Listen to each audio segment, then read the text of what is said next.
Alright, y'all. So, after posting the highest offensive rating in league history, the Dallas Mavericks had one very clear and cut need for this upcoming offseason, and that is their defense.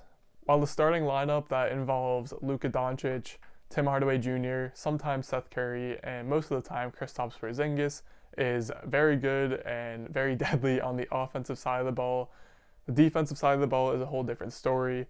They gave up a lot of points, were involved in some very high-scoring games, and it was a big reason why they lost to the Los Angeles Clippers in 6 games in the playoffs. Luka had some amazing efforts and triple doubles and game winners, but all that is never going to be enough if you don't have the defense to back up those great all-time performances. So the Mavericks front office came into this offseason with a plan, and so far they have executed this plan to almost perfection. They came into the draft holding the 18th and 31st picks, and they would also later make a trade with the Philadelphia 76ers to get the 36th pick and Josh Richardson. In this deal, they would also send Seth Curry away, but even though Seth Curry is one of the better shooters in the league right now in terms of three-point field goal percentage, the Mavericks had plenty of offense. Like I said, they had the best offense in league history this past year, so losing one piece, although it might hurt, will be more beneficial in the long run, especially considering they get back Josh Richardson, who has proven to be a great defender and can also hit threes himself, although not nearly as well as Seth Curry did. The upside in his defense is a lot more beneficial to the Mavericks in the long term, especially since Josh Richardson will most likely be starting in a backcourt with Luka Doncic, who isn't exactly known for his stellar defense. It will be on Richardson to be able to make up for the lack of defense in that backcourt and be able to take on opposing teams' best guard scorers and all that good stuff. And from what we've seen in the past, Richardson should be able to handle this fine. And overall, it was a win-win trade overall for both teams, as the Sixers got some much-needed shooting, Dallas gets some more defense. Not to mention, Dallas also got Tyler Bey as a part of the trade with the 36th pick, and Tyler Bey is just a uber athletic, absolute freak of nature, has some crazy bounce, and is also just a very good defender. He's a forward, so he'll be able to help out in the front court. And again, he's just a great rim protector. He's also able to play out on the perimeter as well.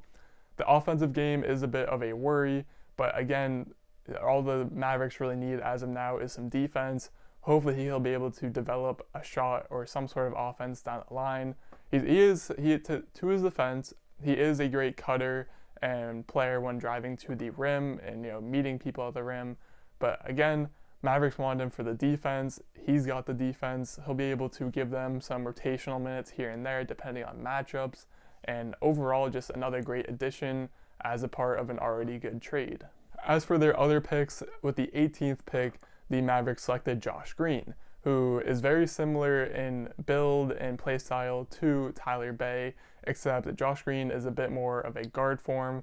He's a bit shorter, but both have freak wingspans and both are just very athletic wing players.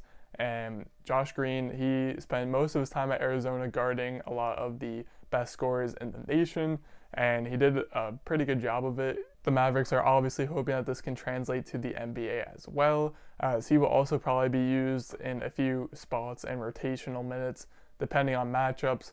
And much like Josh Richardson, he'll be able to help out Luka in the backcourt. If they're ever facing teams who have multiple guards who can score, it's likely that we'll see Josh Green get on the court and get some playing time. But unlike Tyler Bey, Josh Green does have a bit more of a developed outside shot and just offensive game in general. He had some pretty good shooting splits in college. He shot 36% from 3 and 78% from the foul line. Both of these are good indicators that he'll be able to improve and get better at shooting as he goes on and improves and develops in the league. So I think the Mavericks might have gotten a good one in Josh Green. He'll easily fits the mold for the 3-and-D type player that every NBA team loves so much. And again, the Mavericks just get some much needed defense on their roster, which was nowhere to be found this past season. But now it's looking like they might have a good amount of it as we head into the upcoming season. The Mavs also snagged Tyrell Terry at the 31st overall pick. Terry was a big riser in these last couple of months prior to the draft. With the extended time, he was one of the few players and was a surprising player for most people, just based off the fact that he was able to rise up so many draft boards, even though there weren't any basketball games being played or anything at all, due to the pandemic and all the time loss and everything. But Tyrell Terry looks like he might fit in as the bench point guard scoring role. Might not see a lot of minutes in the NBA to start, but he'll probably get some spot minutes here and there, some rotational minutes here and there based off of injuries or other player absences. He'll probably be spending most of his time in the G League for now, as the Mavericks already have a pretty stacked guard rotation with Doncic. Now they have Josh Richardson. They already have Brunson off the bench. I think they still have DeLon Wright on the team off the bench as well. But Tim Hardaway can play the guard spot. They just drafted Josh Green, who could also play the guard spot. So Terry does have a bit of a depth issue for him right now. But Tyler Terry is a great scorer. He can easily give them a spark plug off the bench if needed. And he still has a lot of work to do in terms of defensive playmaking, but he could end up being something useful down the line for them as well. Even just thinking back to the role that Trey Burke played in the bubble for the Mavericks this past playoffs and just other 8 games that they played well in Orlando, Trey Burke had some games where he went off and has just a resurgence for himself in the bubble. This might have just been a product of playing in the best offense that the league has ever seen, but who knows, Tyler Terry can maybe fit into the same role. Like I said, if there are some injuries that happen, and maybe he just slides right into that same Trey Burke opportunity and is able to light up opposing teams. Overall, I think the Mavericks front office realized that if they want to be serious about winning a championship with Luka Doncic and potentially Kristaps Porzingis, that they're going to have to help them out in the defensive end, as they are 2 not so great defenders, and they're going to need that help from other guys who are athletic and able to just put some clamps on the other team. We've already seen guys like Dorian Finney-Smith and Maxi Kleber be able to help out a little bit, but they're simply not going to be enough.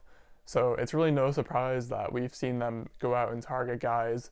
As I've said this video, Josh Richardson should come in and provide a difference.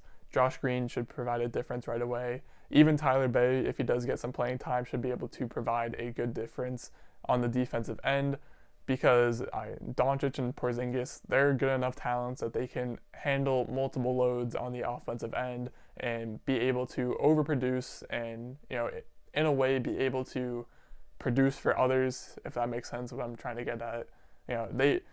Doncic can produce for himself and Richardson on the offensive end, while Richardson produces for himself and Doncic on the defensive end. Again, I don't know if that makes sense or if I'm just speaking gibberish, but in my head it makes sense. It all balances out. Dallas can still maintain a good offense. It doesn't have to be historically great. It just has to be good. And then on the defensive end, they get a boost from these acquisitions they get in this offseason. We still have free agency to go to see who they land there. And overall, I think the Mavericks are primed to make a good run for contention this upcoming season. Hopefully Doncic gets in the MVP race for good now. And I think the Mavericks are in a good spot right now. And with that, that'll be it for this video on the Dallas Mavericks draft review. If you enjoyed it, drop your comments down below on what you think about the Dallas Mavericks offseason so far. While you're down there, maybe think about hitting the like button if you enjoyed this video. And as always, most importantly, thank you for watching.